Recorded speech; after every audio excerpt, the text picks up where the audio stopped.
افغانستان میں جنگ ختم ہو چکی، طالبان کو 20 سال کی جدوجہد اور قربانیوں کا پھل مل گیا، پورے اعتماد کے ساتھ کابل میں رہنا چاہتے ہیں۔ ترجمان طالبان کا غیر ملکی نیوز چینل کو انٹرویو، کہا ہر قدم ذمہ داری سے اٹھائیں گے، دنیا سے پرامن تعلقات کے خواہاں ہیں، عالمی برادری کے تحفظات پر بات چیت کے لیے تیار ہیں۔ محمد نعیم نے مزید کہا سرکاری ٹی وی پر نشریات کا آغاز کر دیا، امید نہیں تھی اشرف غنی ملک سے فرار ہو جائیں گے۔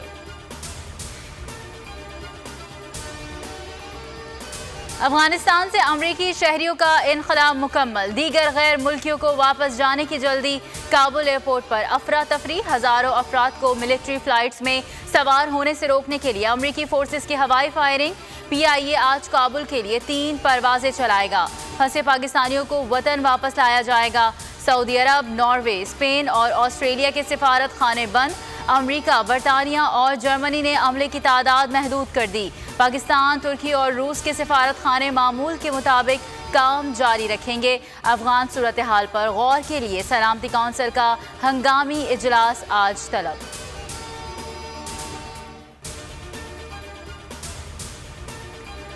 افغان فورسز کی طاقت اور صلاحیتوں کا درست اندازہ نہیں لگا سکے، ان کی ناکامی کی رفتار ہما کی توقع سے کہیں زیادہ تیز نکلی، امریکہ نے اعتراف کر لیا۔ وزیر خارجہ اینٹونی بلنکن نے کہا نئی افغان حکومت کو صرف اسی صورت تسلیم کریں گے جب وہ اپنے لوگوں کے بنیادی حقوق کو برقرار، دہشت گردوں کو ملک سے دور رکھے۔ سابق صدر ٹرمپ نے جو بائیڈن سے مستعفی ہونے کا مطالبہ کر دیا، کہا طالبان کا قابض ہونا امریکہ کی بدترین شکست ہے، بائیڈن اس ذلت اور رسوائی پر استعفیٰ دیں۔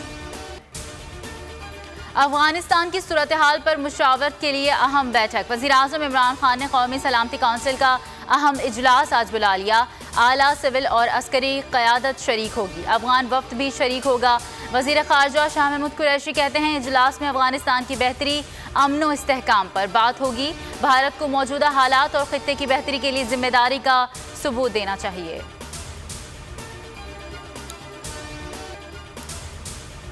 ملک میں کورونا کی ہلاکت خیزی جاری، مزید 72 افراد جاں بحق، اموات 24,478 ہو گئیں، ایک دن میں 3,669 نئے مریض سامنے آ گئے، کیسز کی تعداد 11 لاکھ سے تجاوز کر گئی، شرح 6.8% رہی، کراچی میں 22 اموات، مثبت کیسز کی شرح 12.98% رپورٹ۔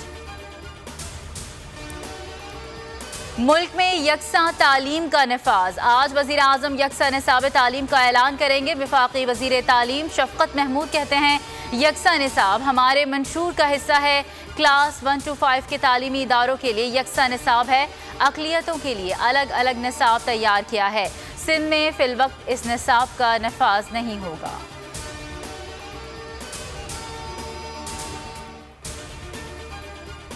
کنگسٹن ٹیسٹ میں ویسٹ انڈیز نے سنسنی خیز مقابلے کے بعد پاکستان کو 1 وکٹ سے شکست دے دی، کیریبین نے 168 رنز کا ٹارگٹ 9 وکٹوں کے نقصان پر حاصل کر لیا، بلیک ووڈ نے 55 رنز بنائے، کیمروچ نے 30 رنز کی ناقابل شکست اننگز کھیلی، شاہین شاہ آفریدی نے 4 شکار کیے، 8 وکٹ لینے والے Jayden Seales man of the match قرار۔